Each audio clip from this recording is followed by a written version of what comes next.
So work continues on my 1989 Jaguar XJS V12, now with 200,000 kilometres on it. I attacked the speed control or cruise control unit because it wasn't working, and I pulled the bellows apart and found that it was leaking air and not sealing well.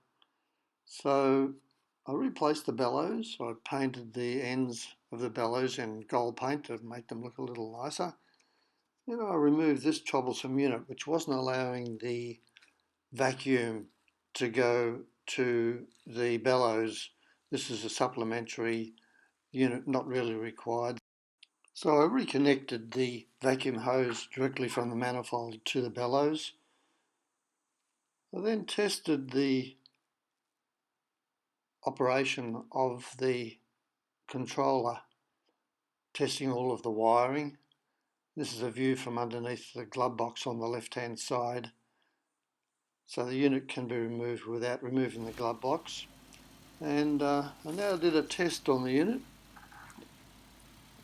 Connected power to either side of the two wires directly to the bellows and applied 12 volts.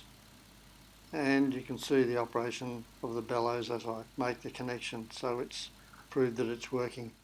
The next thing I did was to modify the connection between the cable and the bellows because the end of the cable had become quite frayed. So I shortened the cable and added an electrical connection, brass piece, and some stainless steel rod. Here are the parts that I used.